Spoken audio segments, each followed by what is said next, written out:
You are now listening to Out of the Blank. Well,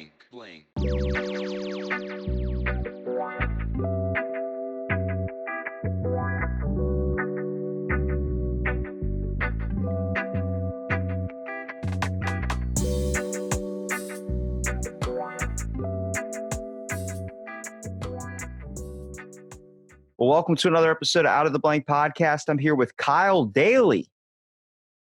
So, Kyle, introduce yourself. Come on. Hi, I'm Kyle Daly. I'm an engineer. Graduated from Purdue University, and I work for Navistar. They make international truck semis and school buses, but kind of missed before I started working at Navistar. I used to work in a machine shop, so wanted to get back to doing some stuff with my hands. And one of my coworkers told me about a guy, Andy Roy of Fiddleback Forge, and he was doing a lot of work in progress photos and stuff. He was actually an electrical engineer that got tired of all of the stuff you have to do with that. So he started making knives, and I was like, "Those are a lot of the equipment I'd want from the machine shop." So I got started making knives, and my little hobbies turned a little bit more into a side business part of my life, and started a podcast with another guy, Dan Eastland of Dogwood Custom Knives, and we do a podcast called The Knife Perspective, and we've got 14 shows up. On Friday there'll be 15, and talk with a bunch of different knife makers and talk about knife making and a lot of other people that are influential in the knife community. How do you go from making or talking about knives and being a lover of knives to be like what you do in your day job where you're designing school buses? That seems like a major gap. Yeah. Well, I've always loved knives when I was growing up. Don't we all? Yeah. Okay. What was your first knife you've ever gotten? Everybody remembers this. My first knife was a Swiss Army knife called the Fisherman. Had a little like serpent fish on the side, and it had, I don't know, about 15 tools. There was like there's 2 blades, a fish scaler, can opener, and stuff like that. But I actually lost my first one. Not exactly sure how I did, because I was always pretty careful with it. And isn't that bad luck if you lose a knife?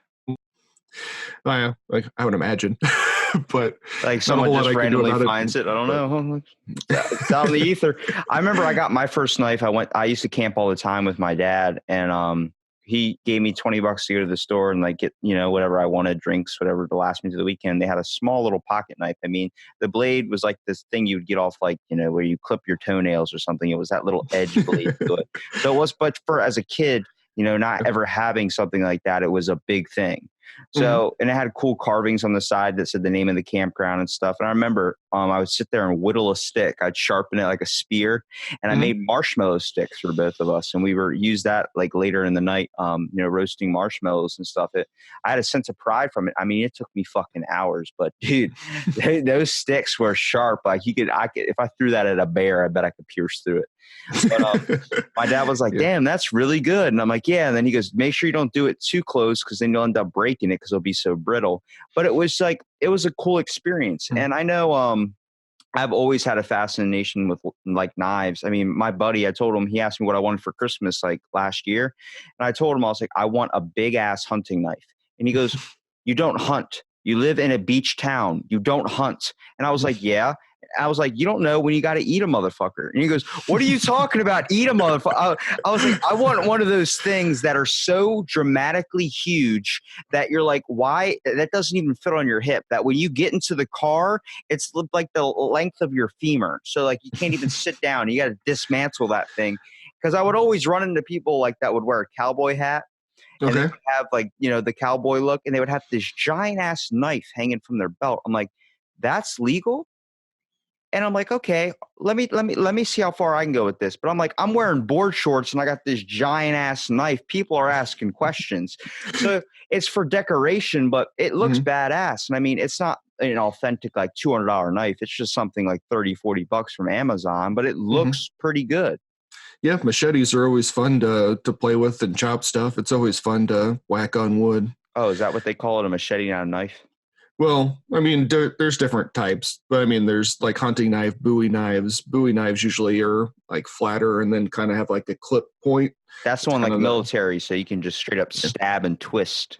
Yeah, so there's like a K-bar, the USMC knife is kind of one of the most traditional of that, most iconic. You see it like in Call of Duty and stuff. That's usually what the knife looks like that you stab people with on the video games. There's so many variations. I mean, you can go from the prison shank to the toothbrush that's all whittled down and shaved, and then you just stab people that way. And then when you talk about knives, you just can't not talk about stabbing something. I mean, that's kind of why you either have it there just to look at it. Like, I mean, I don't know how many times I just take it out of the holster. I remember when he gave it to me for Christmas, my mom was like, "What's wrong with you?" I'm like, "This, look how badass this is. Like, do you understand? She's like, when are you ever going to use it?" I'm like, "I have no clue what's going to happen in the future. You know, we could be 2020, the world ends. What happens then? Well, people are going to start eating people. Okay. It's just going to happen. I want to be prepared. You know, Yeah. you don't want to be the first one out. I found it funny. If you ever play Grand Theft Auto, so, just like in real life, they had these commercials that used to play at like 2 o'clock in the morning there were infomercials, and they would just be selling you either like music albums and stuff. But one of them was a knife commercial. Well, Grand Theft Auto, if you turn on the TV for long enough, you get to a channel where they're selling nothing but knives. And I thought it was hilarious because it was a woman going, "Look at this big motherfucker." And it's like this giant ass knife. And he goes, "You can use it. You can stab a friend. You can stab your wife. You can stab so many people. You don't know if you get caught in a blizzard, you end up having to eat a motherfucker." And I was like, yes, like it was so priceless. But the collection of knives. And then I decided to look up one of these commercials. A dude his name was Crazy Eddie. His knives were so sharp, and it's like discounts cut deep. That's what his thing was. So he was selling these knives, and he goes, "There's this knife with the golden handle for $49.99." And I'm like, holy shit. Like, seeing him go at it, I'm a kid watching this, and I'm like, whoa. Like, this is 2 o'clock in the morning, and this is a world I have no idea about. This guy's on so much cocaine, and he's just selling knives. Yeah, there was a really funny video that Ryan Gosling and Will Ferrell did on Jimmy Kimmel, like the knife guys. It was like a parody of that kind of thing. They had like the like a samurai sword. It cuts butter like butter. Yeah, slice it down. I'm telling you, it's when you look at all those and you look at all the customs, I like to look up the history behind them too. Like, I always had a fascination. I remember when I was a kid, my grandpa had a samurai sword, like the katanas, and you could it was rusted into the sheath. But he couldn't like get it out. And I always thought like, oh, well, he fought in Vietnam and stuff. I figured he might have got it from there or something, like when I was a kid. And he's like, "No, I got it from like a yard sale." I was like, "What?" And he goes, "Yeah, I got it from a yard sale." So like, I remember we finally got it out of its sheath, and we actually dropped the hair on it. And it split the hair in half just by the hair landing on it, like no force or anything. The blade was just still so sharp. And cool. It was crazy because, like, I mean, when Bruce Lee, all those movies came out, everyone wanted nunchucks. They wanted brass knuckles. They wanted, ninja stars, shurikens, all these things. It was such a fascination, but it seems like the one dominant thing that seems the most American is a knife. Mm-hmm. Yeah, I mean, it's one of the most useful tools. It's the first tool that the caveman and stuff used to help with hunting and stuff like that. I've always found it super useful to always have on me. And everybody, when they first meet me and stuff, they're like, why do you carry a knife? And like, for all sorts of things. And usually if they're around me for any length of time, they always end up saying, "Hey, can I borrow your knife?" Yeah, my buddy bought me my first knife before I was 18. He went to Alabama and got this zombie knife, and it said Zombie Hunter on it, but it was a really nice, good blade. It was like a $60 knife, and he handed it to me, and he was like, "Yeah, you never know when you need a knife. You need to have one." He always had one clipped on his side, like a small little tactical one that you could carry around. And he was like, "Because you never know the situation you might get in where you might need a knife." And I'm like, I don't get into fights. He's like, "Just trust me." I remember we did jet skis. We had to cut off a rope. I had nothing to cut the rope off of. He just pulled out his tactical knife, snip, done, that quick. Yep. A problem was fixed just like that. Yep. or like little packages I have a bunch of kids and they always come in a lot of those little plastic packaging that's been like sealed all the way around the outside so you can't steal the stuff as much. Yeah, so Cutting that stuff open is super, like there's not real using a pair of scissors instead of using me and my teeth trying to get the thing open, and my dad's like, "You're gonna break your teeth." And I'm like, "Well, you don't have a knife, sir." Okay, so I'm sitting there trying to cut it open and end up hurting yourself. And then it's funny because when a Capri Sun, you can't get the straw in the Capri Sun. Just pick up that knife, slice. There you go. Drink out of that. Yeah. Yeah, I drank a lot of those when I was a kid. A bunch of times where I punctured the straw all the way through the other side, and then you're like, "Oh man." Have you ever had like a really memorable experience with a knife? Because I know everyone kind of remembers their first knife that they got, maybe might have lost it along the way, but like it becomes a little bit of a hobby. Like I kind of relate it to like getting a tattoo or, getting something like a car, and then someone that ends up collecting a bunch of cars. It becomes like a personal thing. So like, what was your most memorable experience with a knife? Was it like a situation that you were in, or? Kind of like one of my first, other than my Uncle Jim giving me my first knife. It was shortly after that he actually showed me how to fillet a fish, and we'd use the little scaler on my fisherman. So he would have me scale the fish, and then he would help cut the fish up. So that was kind of one of my first memories with the knife. That was always really cool.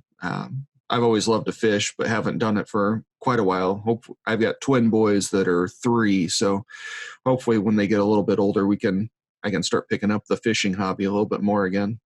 It's crazy because if you look at like the first influence for a lot of kids with a knife is either like a grandpa or someone like my grandpa carries one on his side all the time.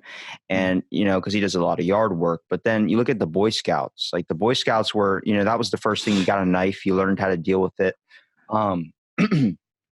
It's really weird when you talk about knives like out in the world or out in the public to someone that isn't like fast or who's not a guy, basically. Only on the concept of like guys are more like open to it because that's like something you're introduced with as a kid. Where a girl's not all, I'm not saying all girls, but they're not really open to the whole, weapon. And now you're seeing in a society is becoming more sensitive. Do you feel like people question you more when you have a knife? Kind of, you're not allowed to have this in the restaurant. You're not allowed to have this, in a certain place. I mean, certain people definitely look at you differently for it. One of the dates that I went on before I married my wife, there was a girl, she ended up having like a little string hanging off her shirt. She's like, "Man, I need to cut that off." And I like pulled out my knife and like cut her. I was like, "Do you mind if I cut it off?" And she's like, and I like cut the little string. And then she's like, "Why do you have that?"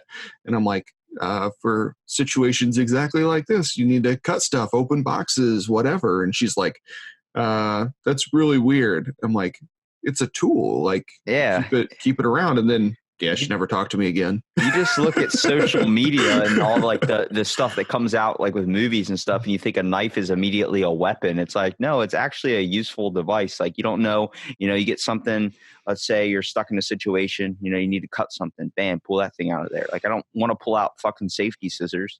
My big thing was I had to wait to get a knife for so long because my parents were like, "He can't even use fucking safety scissors." Like the teacher requested that they not bring them to class anymore because of the safety scissor issue. I'm like, you're giving me a sharp object. It doesn't matter if it's plastic or not. Like I'm gonna play with it. It's what I got to do. And even I still do that on my own time. Like I'll be sitting in my room, like spinning a knife or something. Like I had the little one with a circle at the end of it, so you can stick your finger through it and flip around.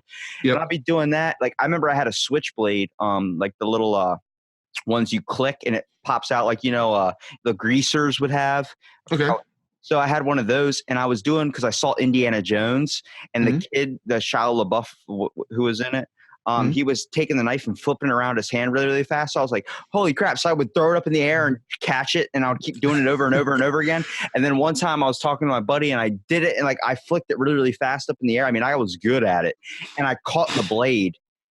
And I just look and see blood run down my hand. I'm like, "Yeah, I think I'm done doing that now." And he's like, "How bad is it?" I'm like, I don't want to know right now. I'm just going to hold it like this. He's like, just let go of it. I'm like, no, this is a lot of blood coming down now. He goes, we're all in. We're all in. Yeah, that's pretty funny.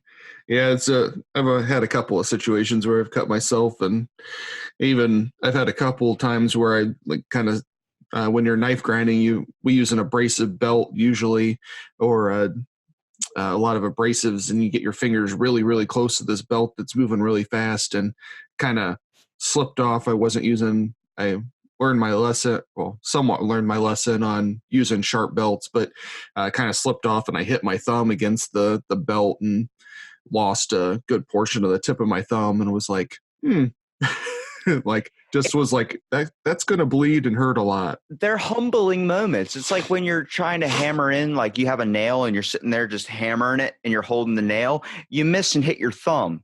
For a second, you're like, and then like you're like, okay, I need to make sure I'm more cautious next time. So next time you wield a knife, you're really just getting more humbled by it, understanding how sharp it is and how kind of dangerous it is. I mean, It's funny. My buddy gave me shit for wanting this giant ass knife for Christmas. And now every time I go over to his house, he's like, dude, I bought this tactical hatchet. I'm like, a tactical hatchet? He pulls out this thing out like a small little hatchet.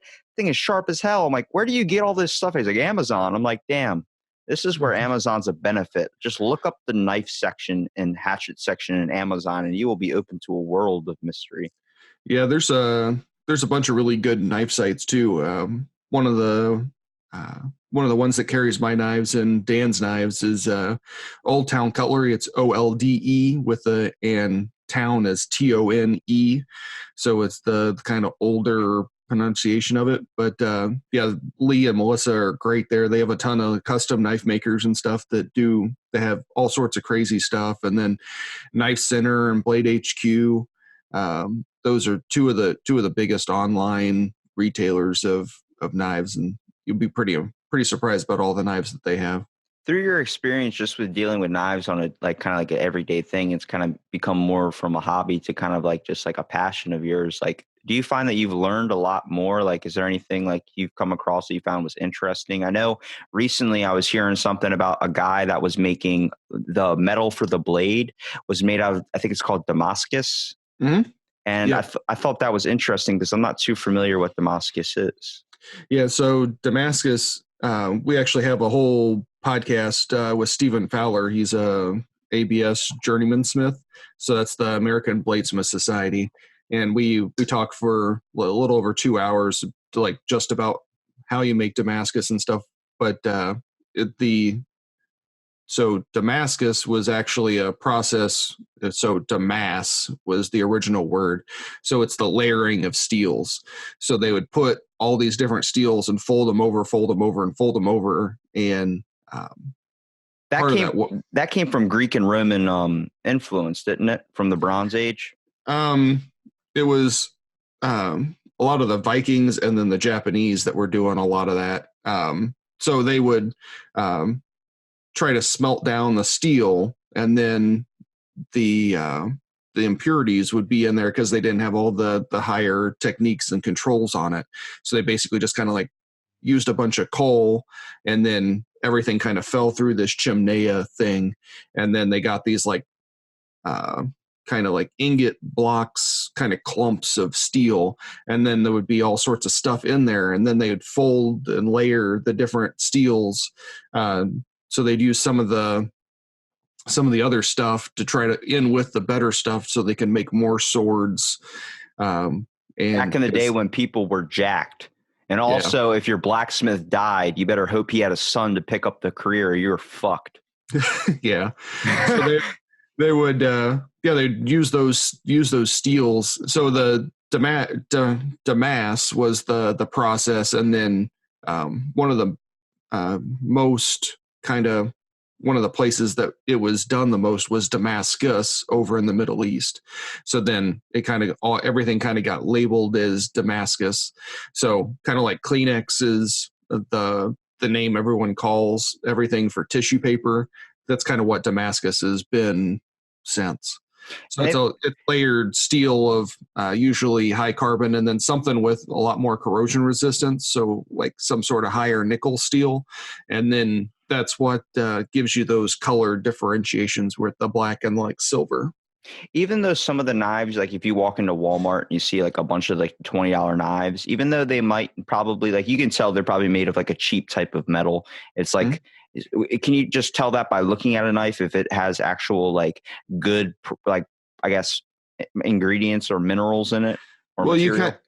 you look at what the steel has actually, the alloy that it is. So there's a lot of your knives at Walmart are going to be like 8CR20 MOV, which is like a kind of lower end steel. So it doesn't quite get as hard. So for a lot of people, that's perfectly fine because they don't need something. It's kind of like when you start to like appreciate the finer points more and more as you kind of move up, as you start with knives. I had a whole bunch of like gas station knives when I was growing up, and then when I got into Best like places to get knives is a gas.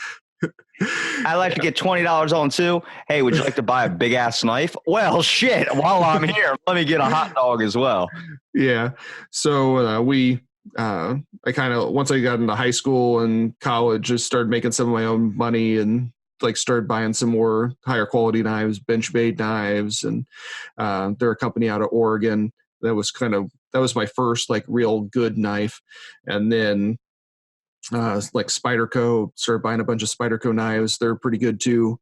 And you can find a bunch of those on Amazon and stuff too. But yeah, once I got, I think, my first good knife, I started really going onto websites and trying to buy like really better knives. Like, well, I started looking at all the ingredients and all the like kind of story and the history behind it.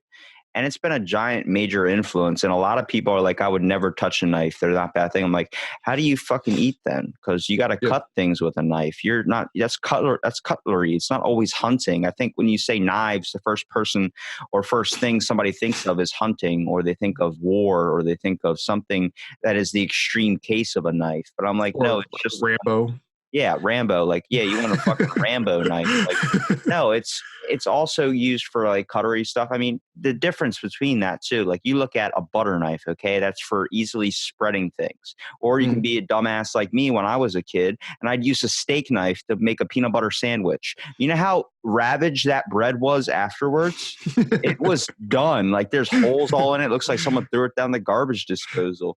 Yeah. And it really shows, like, I mean, first of all, just the power. And also, like, I find it amazing that you can look at the content of, you know, just being able to experience all these knives and also be able to tell which ones like, no, you don't want to get that knife. You want to get this one because that one's going to break on you. That one's a really not classic. I mean, skin's only so soft. So I think for, like you said before, the person that, you know, works for most people. But hey, you know, sometimes you want something of better quality. I would like to be able to have a knife that I could like throw or use and not have a situation where it would break on me when I actually need it.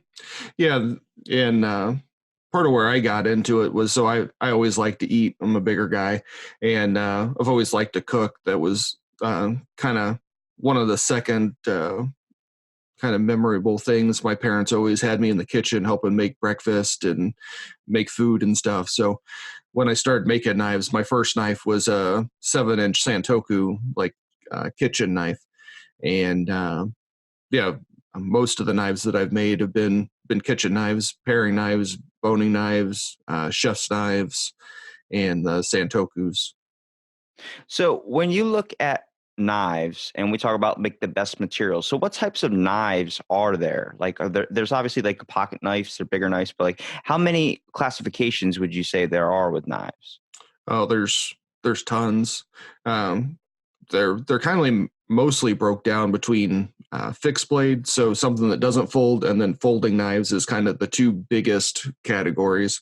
So folding knives and then fixed blade knives. So your kitchen knives and a lot of your hunting knives will fall kind of into the fixed blade side, and then the folding knives would be a lot of your traditional pocket knives. So there's like stuff your grandpa used to carry with they call them slip joints, where they don't really lock. They just kind of like have like they kind of open and kind of go to the center and then, or the middle, and then open all the way. So where they don't actually have a lock.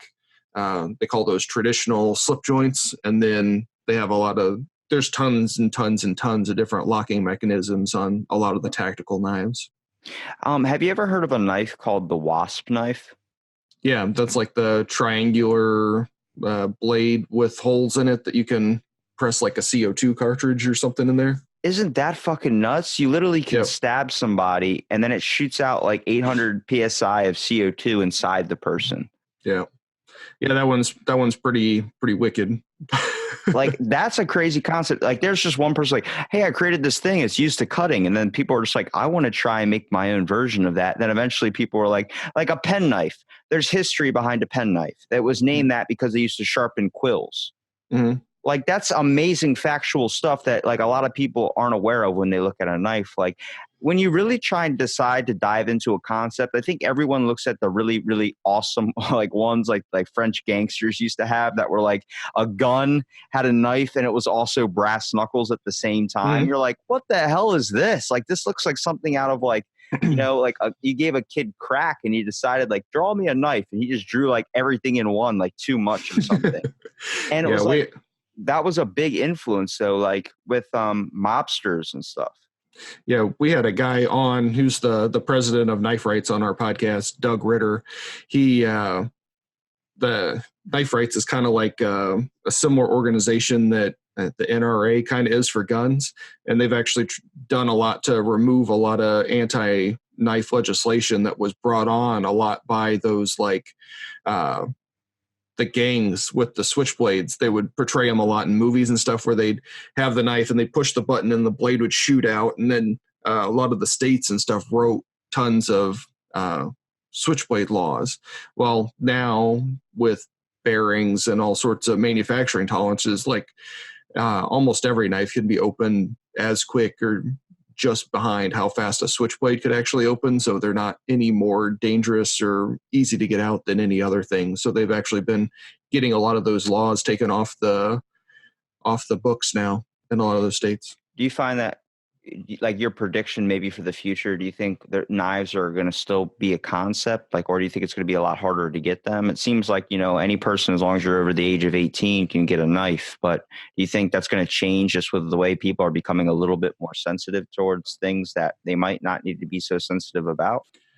It could be, definitely could be. I hope not. I love knives and love carrying them around, and going to try to teach my boys that way, and to be very safe with them. That's the foremost thing.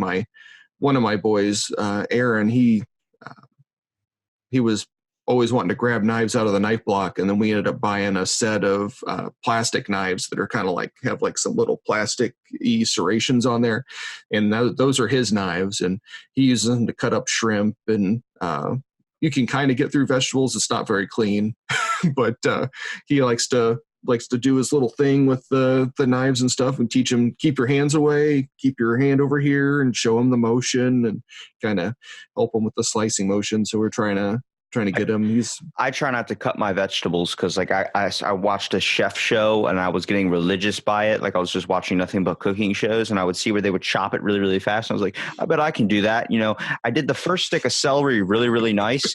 Then the second one, I sliced my finger open so bad. I was like, nope. That's it. I'm just going to bite it with my mouth and spit it back. Oh, that's what's happening. Yeah, if you ever watch Chopped, almost every episode, they have someone cut themselves and they have to put a glove over their hand or whatever. Yeah, you look at someone that's really good with a knife and you're like, you're either a hunter or you're a chef. And the guy's like, I'm a chef. This is why I can like dice up things. And it's a good way, like, too. I mean, honestly, like if you love knives and you love to eat, like that's a perfect combination right there, because it's a essential tool. I don't know, how many times do you use a knife in the kitchen? All the time. Yeah. And that's what I tell a lot of people when they're looking to buy custom knives and stuff. A lot of people get the bloodlust for the hunting knives and stuff, and I'm like, you're willing to pay a ton of money for a knife that you maybe use once every couple of years for a hunting trip, but you don't want to spend more than like $20 on a kitchen knife that you literally use like every day or every other day. And they're like, well, when you put it like that, maybe I should. And then it's like, well, Like, I mean, I cut fruit all the time, so I'm cutting pineapple and stuff. Just went to the dollar store, picked up a dollar knife, and it was this giant, long ass, like butcher size knife, and it works perfectly fine. I mean, it does the job. You know, if I usually cut a lot of frozen fruit as well, so eventually the blade starts to bend. I'm like, all right, time to get a new one. You know, but I still know, like, you know, it's an essential tool. I mean, you look at. I kind of want to ask you about all the rules and regulations that are going on, like. I know that there's a law about it. Like if it's a pocket knife, it has to fit inside the palm of your hand or something. That's not really. That's kind of like a guideline, not really the law. But so in like pretty much all 50 states, 3 inches is the legal limit for a folding knife. I thought the average was 6. So that's the blade length, but then in a lot of states 3.5 is the legal limit. So you then need to check your Knife Rights has a really good website where you can put in what state you're in, and they'll tell you and point you to a lot of different codes that are specifically to the rules and regulations for your state. I got that beat by 2 inches. Yeah. I like it because, like, it's crazy because, like, you get to see actually what people can, like, I could see a person that carries a giant hunting knife on their side, and I'm like, how is that legal if it has to be within the palm of your hand? And surprisingly, it doesn't ever really get brought up. Like, cops have knives on the side of their waistband as too. It's more of a tactical knife. It goes in a sheath, not really clipped away. And there's different laws for fixed blades and folders. So folding knives, the 50 state legal thing is 3 inches, and for hunting knives or like fixed blade knives for open carry, so like not concealed, I think it's usually like 9 inches or something is for most knives, and then they have like another specification for like machetes and stuff that are legal. Bro, I'm about to start carrying my hunting knife if that is in my regulations. It's in a sheath. Like, come on, it's not easily flippable. I can't just rip it out and be like, hey, you want to mess with me? No, it's like this thing. I got to sit there, unclip the motherfucker. It has 3 straps on it, so I have to go clip, clip, clip, and I pull them out. And by the time I pull it out, like if someone's really creating a conflict, they could stop me at any moment. But I would never use it in that way. It just looks badass. I mean, imagine carrying that around. I just feel like everybody. It's like having a snake on your shoulder or something. It's not. You're doing it for attention. It's not getting brought up. You know what I mean? Yeah. There's like a lot of people that, even though it's legal to open carry rifles and stuff, that you make a ton of people uneasy just doing it. Even if it's legal? Do you find that just kind of with your experience of doing the podcast and everything, you're learning more and more about knives every single day? Yeah, I mean, I've gotten to talk to a bunch of people that I didn't think that I was actually going to talk to. I had heard of Stephen Fowler a couple of times, and we've done 2 episodes with him on the podcast. And I definitely, when I go to Blade Show this year, I definitely need to make it over there to his table to meet him in person. And just a bunch of different cool people. We've got a couple leads for a bunch of really cool people that are going to be on the podcast. So, have you ever? You should try and get someone to talk about obsidian blades. Okay. Because obsidian blades are apparently so sharp that they can cut you on like a cellular level. Yeah, so obsidian is like almost like a stone, and you can get they can have that's what they used for surgery a ton before they had all the refining processes that we have now to make surgical scalpels. So they had actually, those kind of almost where they were like flint napping the blade. So that's what the surgeons would do, was you could get them to such a fine edge to make a more precise, detailed incision. Do you find that, like, there's obviously different types of blade, but like I think some of my fascinating, like at least ones like blades that I like or find most like kind of appealing to me are the older kind of classic ones with like hieroglyphics on the side, like used for rituals and these things. They just seemed like they have a little bit more of an aesthetic appeal to it, whether or not they were sharper or whether or not they were more effective. They just looked better. I like that whole kind of scenario. I found like with I'm very into Greek and Roman culture.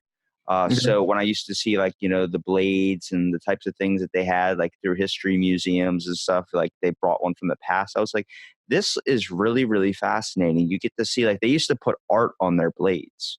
Like Mhm. I know people that used to not know people, but I knew some like people back in the day that I learned through my history books of that used to have scriptures that they would write into their knives. So when they stabbed somebody or when they killed something, it left that scripture in there. Like a lot of like Mhm. famous hunters back in like the old, like kind of like 17th century, Okay. it would stab a deer, and inside of that, on that knife, on the inscription that would leave a mark inside the flesh, Okay. it would be a prayer. So they wouldn't have to sit there and pray after they killed something. They just, that's it. They just lug it out. Okay. So I Yeah. think that's pretty interesting to know about. Yeah, there's always lots of really cool things. Different cultures do different things. The Japanese, I would always make sure they'd have the person's name, and there'd be some different information on the inscriptions on the blades. They'd usually always put kind of. I think they would put where the school that they usually learned under, or the person that they learned from on their blades, and yeah, it's really cool with all the different things. There have been with the laser engravers and stuff now. It's been really cool watching some of the different knife makers do different designs. One of the guys that I know just got a laser engraver, and he put the like a samurai down his cleaver, and there's a picture of it on my Instagram, I believe. And yeah, it was super cool, and probably going to try to integrate some more of that stuff as people ask for it. Have you tried to create your own custom knife and try to make it, or have you ever tried to get one done by somebody professionally, like an idea, like you drew it out and everything? I pretty much just get other people's knives. Since I can make them myself. I test out some of my own or ideas and stuff myself now. So what's your But favorite design kind of for it? so I really like kitchen knives. That's one of my favorites. So my two favorites are the bigger knives. So the 8-inch chef's knife and the 7-inch Santoku. Those are the two that I grab the most out of the kitchen block. And I would then, I would try and find, like, if I was going to create a knife, I just got this good idea of this giant, like maybe like almost a machete size knife, but it looks like a shark bit out of it. So it's got the indentations of like it looks like a shark bite, but that's a sharp thing. So you can hook something in with the knife and then okay. rip it. Like you can pull it instead of sitting there and cutting it. You could clip it like a string or something and rip it. And Okay. obviously you get into a battle with someone just like, but it's, Yeah. I think that's pretty cool because you get to see all the creations that people have, like, forging them out of, I know there's a company, this guy that creates knives using fallen meteorite, like Okay. the stuff from space. And I'm like, Yep. whoa, that's a crazy concept in itself. You're literally Yeah. making, like, you're stabbing someone with space at that point. Yeah, there are a bunch of custom knife makers at like Blade Show that do like razor blades and different knives where they fold meteorite in with the mix. So meteorite itself isn't exactly the greatest for blade steel because it's not a high carbon. It's just like pure iron mainly. So you're kind of using it just for the having something like that and The the kind uniqueness of of it. design. Yeah, yeah. That's interesting because, I mean, like I said, it's pretty fascinating. But I look at knives and I look at all these things, and I still just think back to that commercial of the dude selling knives. Like, have you never had a moment in your life where you just wanted to do like a parody of that? Not exactly, but they're pretty funny. There's one really famous infomercial things. It was like QVC or something. He's like talking. It's like the great thing about these practice katanas is how they're so sharp. And like as he's doing, he's like whacking the sword against the bench, and it breaks in half and like stabs him in the stomach. So I want to see like someone make a cooking show, but using a samurai sword. Like, this is how we're going to spread the butter. And we sit there and it yeah, just slices the whole table in half. Like, yeah. damn. Dude, those commercials they came at I think the most, like, it's like when you're up at 1 o'clock in the morning and you need to go to bed and you have that dumb laughter, like everything is funny. When Mhm. that comes on, you're like, is this a thing? And it's just some dude going ham, like on 10 bags of Coke, just going, look at this knife. This knife for $86.99. If you call right now, we will drop it to $7.99. I'm like, this guy just gave me a $75 deal on this shit. Like, holy hell.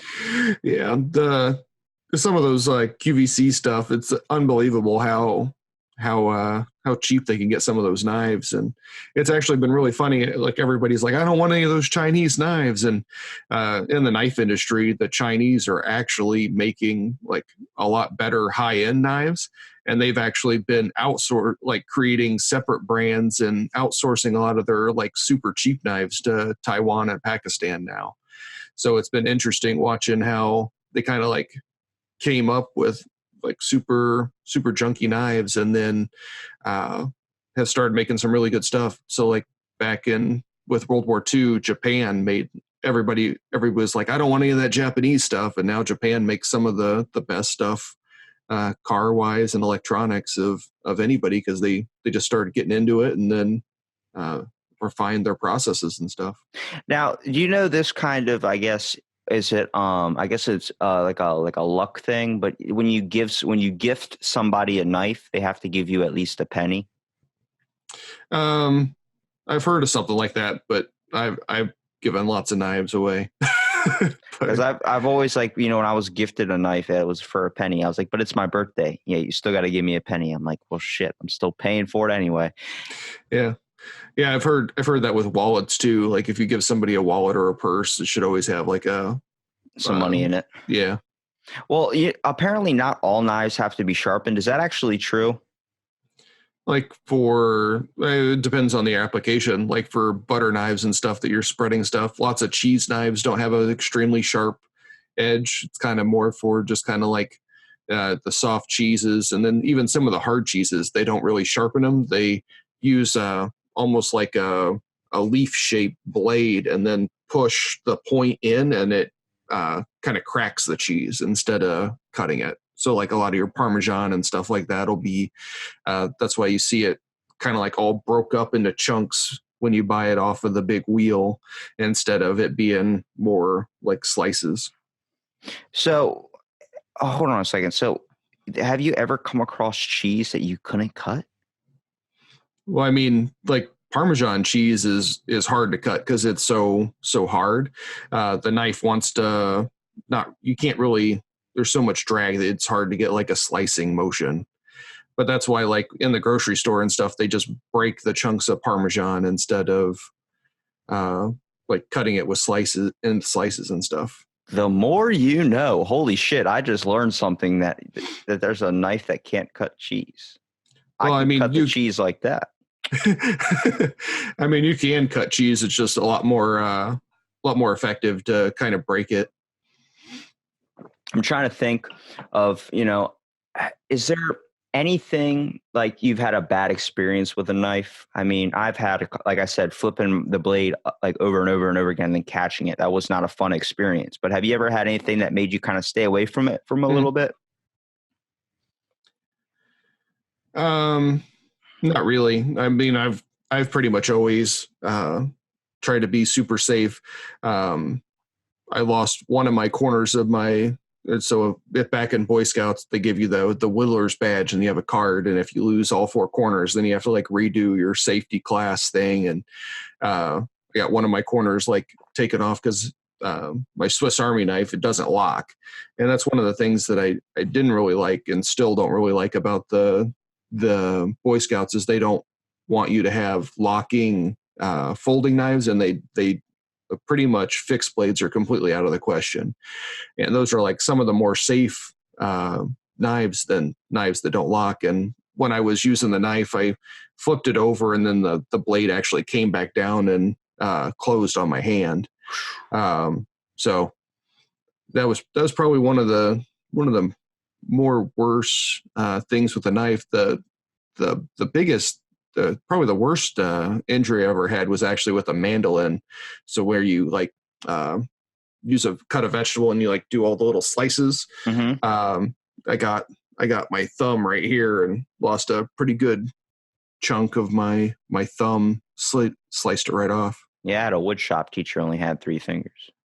Yeah, but he kept them all. Like he didn't lose them doing wood shop. He lost them in the kitchen. Okay. I was like, how do you work around these machines? And that's why you lost your fingers, right? He goes, nah, man. He goes, kitchen. I was like, what do you mean kitchen? He goes, I was cutting shit, and next thing I know, I cut my finger off. That's part of the salad. I was like, oh my. Yeah, that's pretty wicked.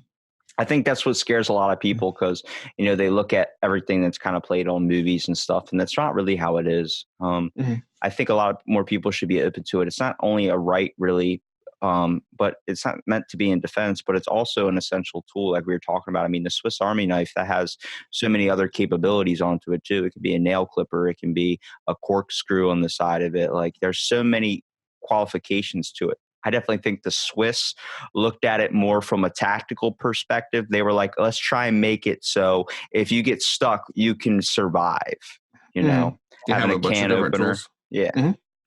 Yeah, and you're actually a lot more likely to cut yourself with a dull knife than you are a sharp knife. And That's the because reason, you apply more pressure, right? yeah, and so when the knife actually does cut, you have a lot more force that you have a more uncontrolled knife. When you have a sharper, you can make a lot more detailed fine cuts. Plus, you're cutting a lot faster because you're slicing through that thing like it's butter. Mhm. I'm cutting through this car like it's butter. Yeah, there's a really awesome guy that actually just won the Blade Show West cutting competition for the chef division. His name's Chef Living Good on Instagram, and if you watch some of his stuff, he'll cut like cut a zucchini or cucumber into like a bajillion little slices, just like pretty crazy. Does that scare you when you go to a steakhouse restaurant or Tokyo Steakhouse or something, and the dude has the blades and he's doing the art of shinjitsu where it's like spinning the blades around and stuff? Does that ever freak you out? Not really, because I know that they know what they're doing, but the They're part that people, though. Like, they'll yeah, slip up. Next thing you know, instead of getting a shrimp to the mouth, you're getting a freaking side butcher knife in the side of the head. Like, oh, shit. might be eating there for free for the rest of your life if that happens. But yeah, the part that always gets me with those ones is when they like cut all the steak like on the grill top, like on the steel surface. I'm like, oh, and that's why at the very beginning of those like hibachi places, they sharpen the knife is because it's completely dull after they're done with it from cutting on steel. Oh, that's interesting. I never knew that. I remember I went one time with my buddy. We went to Sakura and he brought this girl with him, and her ex-boyfriend was our chef at our table. And I Mhm. just kept looking at him like, we need to go. He's like, why? I'm like, because at any moment he's flipping knives. He's just gonna and slice you right in the side of the head, dude. And he's like, nah, man, he's good. He's good. And you could tell like it was a little bit awkward, like him serving, he ended up skipping my buddy like 5 times for shrimp. My buddy's like, I'm ready, dude. Toss me a shrimp. And the guy just like would pass by him, like not even look at him. I'm like, see, he's It's getting you that funny. way. He's getting you the passive way. That's funny. Well, hey, Kyle, I appreciate you taking the time. At least I know we tried to set this up a couple of times. So I appreciate Mhm. you working with me and everything. And I want to Yep. give you here a minute at the end to kind of promote your content a little bit too. Yeah. So you can find me at cagedailyKnives.com. That has my website, and on there you can find a bunch of my work. And there's also a page on there where it has a bunch of my available knives. And then I have a dealer, Old Town Cutlery. They carry a bunch of my knives. Lee and Melissa are great there. It's a family owned business, and some really good people there. And then I have a YouTube channel that I've got a couple of videos up. I want to try to get more into that, but have been busy with other stuff, having my boys really cut down on a lot of that content. But yeah, we do a podcast called Knife Perspective. You can find it on iTunes, Stitcher, Spotify, and pretty much any of the podcast player apps. And we talk about everything with a bunch of knife makers and different content there. It's been super fun. Lots of laughs and some good knife making stuff, especially if you're interested in the steels, the history behind a lot of that stuff. And yeah, I think my Instagram, cagedailyKnives.com or Cage Daily Knives. Sorry. And I'm pretty active on there. If you ever have any questions, I usually try to respond to every message that I get. So He takes all types of questions. We're talking about what's best to cut a watermelon with, what's best to cut a person with.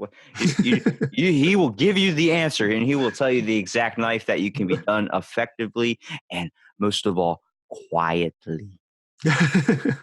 Thanks. Well, thanks so much, Kyle, for being on the podcast, and stay tuned for another episode of Out of the Blank.